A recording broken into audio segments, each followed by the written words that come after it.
Doom is one of the oldest, most celebrated titles in PC gaming, and the game first launched in 1993, setting its sequel to follow quickly in 1994. It's a flagship first-person shooter series, a genre which developers id Software effectively created back in the 90s between Wolfenstein and Doom. Being 23 years old, though, a lot of the modern gaming audience has never even been exposed to Doom, and so it's time for a refresh, but that always bears with it the risk of these older games not quite meshing well with modern mechanical demands and the meta of game design. It's been 11 years since the Eponymous film, and we've now been introduced to Doom 4, simply named Doom, caps lock, optional. Doom's name may carry stature, but it's being launched into crowded waters. For most publishers, it's simply not acceptable to just make a single-player game these days, especially in FPS, and Doom's focus has always been on single-player. Quake has sort of been responsible for multiplayer gaming in id's old software stack, but obviously that's been out of commission for a little while now. Working with Unreal Tournament, Quake carved out its own entire genre of competitive online FPS games with Twitch-based shooting mechanics that even carries over through some of today's shooters. Today, Call of Duty, Overwatch, and Battlefield call the shots and have shaped the multiplayer market, and there's an emphasis on this mobility, speed, and reflexes that we saw even in Quake and now in the modern Doom game. But there's also more emphasis in these modern FPSs on what happens between the matches. That revolves around the idea of character progression, loadout management, leveling up, and all of these unlockables, and that doesn't really mesh that well with the older design approach to Twitch shooters. It's too much complexity, and it takes players away from the core mechanic of pick up guns that are on the ground and shoot people with them. There's also regenerative health in modern shooters, and that's something that titles of yore would never stoop to. They'd much rather do this pickup approach to health and armor packs. Doom makes compromises. With the modern design demands, Doom and id Software have met halfway with the market and levels up player accounts now with hack modules, quote-unquote hack modules, that unlock weapons and armor. Loadouts are built with weapons and grenades, and then further modified with cosmetic-only armor add-ons. And weapon classics include the old rocket launcher, of course, fun as always in multiplayer, and minigun with iconic double-barrel shotties and pistols and more. The major mechanics throwback adopted into the modern era of games is that pickup system. Health in Doom goes old school. The new Doom, Doom 4, whatever you want to call it, starts us with 100 HP and you lose it in combat. There's no regen offered, so if you lose health, tough luck, go pick some up. And also don't die doing it. In terms of armor, there's also pickups for that, and that's not to be confused with the cosmetic armor for character progression.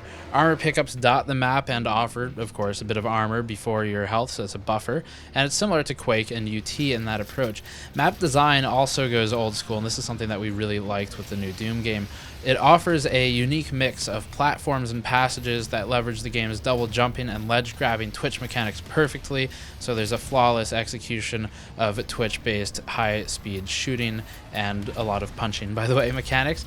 Doom's most standout multiplayer feature, though, is its Demon Runes system, and this is a unique add-on when compared even against newer titles.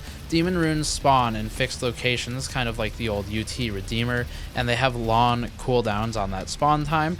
Demon Runes also then transform the player into iconic demons from the single-player campaign, some of them even dating back 20 plus years, and the demon rapidly becomes the center of attention. So there's plenty of games, if you wanted to make the weak sort of comparisons, editorial comparisons, you could point to things like Battlefront with the hero system, or plenty of other games where there are these transform properties for multiplayer combat, but the Demon Runes one really is unique. So you become the center of attention, you draw tons of damage, you can soak that damage about as well as you can dish it out, and that means a lot of racked up killing sprees. But the long spawn timer and the sort of hidden nature of the Demon Rune does make it feel more difficult to get, and of course it's a magnetic pull for all the players in the map.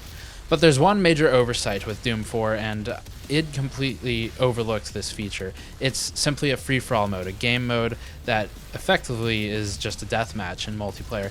That's about as perfect a fit as could be found in terms of game modes for this game, for Doom, and there's just no deathmatch at all. For a twitchy shooter that acts as a pick-up-and-play title with even pickups in the game and an arcade-style approach to mechanics, deathmatch is almost too perfect even further because of the lack of classes and because the gameplay is largely isolationist. You pretty much spend all your time alone. It's really not meant to be a team shooter like something maybe CSGO would be.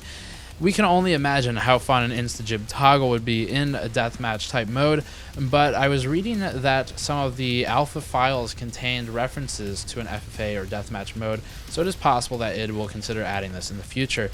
Team games currently dominate the market. Of course, LoL and Dota 2 drive team gameplay from the MOBA side, and CSGO and Overwatch push it from the FPS angle, so it makes sense that Doom would conform in some regard to this modern team-driven approach, but we are hopeful of a post-launch deathmatch mode because, honestly, not every game needs to be CSGO.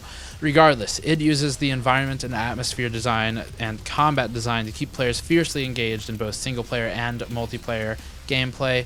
There's a slew of new demons who fit the series well, spicing up gameplay just enough as they're dropped in sort of infrequently to single player, and that helps prevent the creeping feeling of repetition that we so often get with these types of games.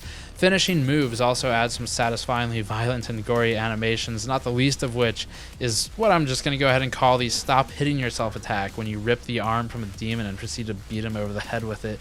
And then there's of course Worldcraft, which offers unique and progressive approaches to the environment, the atmosphere of the game. As the game moves forward, we transition from a Mars base filled with sprawling corridors and some verticality and futuristic elements to, of course, Hell, which is a central theme of Doom, and that is more dominated by the verticality than Mars was. It's also got design elements like floating platforms and some other chaotic items that help keep gameplay fresh. Single player remains the biggest draw of Doom, but the multiplayer seems fun enough as a standalone title. We'd value multiplayer only, if you're only going to play multiplayer, probably in the $20 to $30 range for some quick pick up and play fun. But if you like single player and multiplayer and this looks like a good game to you, just looking at the gameplay footage, then Doom's worth a consideration even at the launch price. But that's all we've got for now, so if you want to see the benchmarks and the technology side of Doom, check out our previous videos on that, or just go to the website gamersnexus.net and read the GPU benchmark for Doom. As always, more discussion for Worldcraft and design veterancy linked in the description below for the review of Doom, the proper written review. Patreon link and post-roll video if you want to help us out directly. Thank you for watching. I'll see you all next time.